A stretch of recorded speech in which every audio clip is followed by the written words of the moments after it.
Le Point Bourse vous est présenté par Bourse Direct.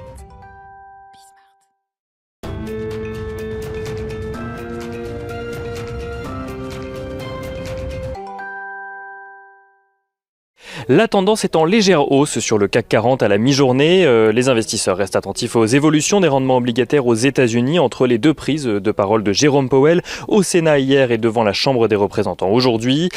Hier, Jérôme Powell a insisté sur le fait que la campagne de vaccination aux États-Unis alimente l'espoir d'un retour à des conditions plus normales dans le courant de l'année. Il a également indiqué que si l'économie marque des signes de reprise, celle-ci reste encore fragile et inégale, notamment en ce qui concerne le marché de l'emploi.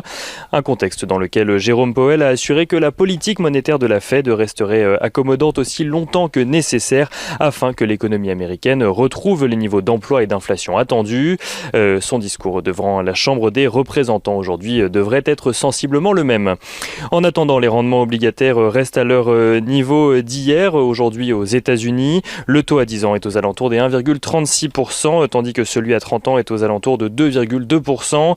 Une hausse dans laquelle Jérôme Powell veut d'ailleurs voir un optimisme vis-à-vis de la reprise économique plutôt qu'un reflet des craintes inflationnistes.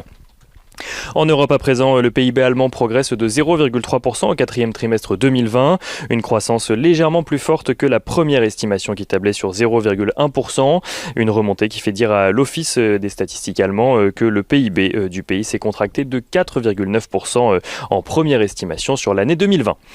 En France, le climat des affaires se dégrade en revanche pour le mois de février, souffrant de la situation dans les services et dans le commerce de détail. Il ressort à 90 points, soit 10 points de moins que sa moyenne mensuelle à 100 points. Sur le front du pétrole, à présent, les cours restent stables. Le baril de Brent est aux alentours des 65,5 $ à la mi-journée, freiné dans sa progression par une augmentation de la production aux États-Unis. Les stocks de brut ont en effet progressé d'un peu plus d'1 million de barils la semaine dernière, alors que le pays commence à retrouver une situation normale à la suite de la vague de froid qui a immobilisé plusieurs raffineries ces derniers jours. Plusieurs producteurs texans ont pu restaurer jusqu'à 80% de leur production.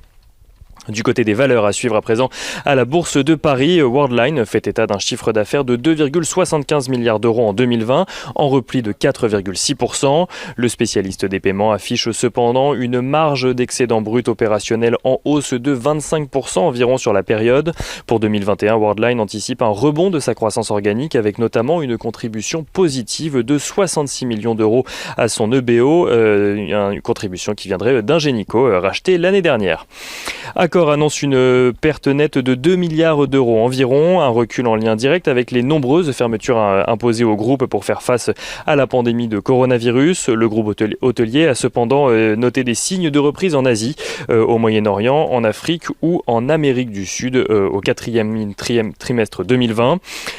Fnac Darty affiche en 2020 un chiffre d'affaires en hausse de 0,6% à 7,49 milliards d'euros, grâce notamment à une progression de 55% de ses ventes en ligne. Les ventes en ligne qui ont justement représenté environ 30% du chiffre d'affaires du groupe en 2020, un niveau que Fnac Darty souhaite pérenniser d'ici à 2025, à en croire son nouveau plan stratégique. Et on finit avec Solvay qui annonce une baisse de 42,5% de son résultat en 2020 à cause de la crise sanitaire. Mais Solvay qui se félicite d'avoir enregistré un flux de trésorerie disponible record sur l'année. Le groupe relève d'ailleurs son objectif d'économie d'ici à 2024 et annonce prévoir de nouvelles sections d'actifs.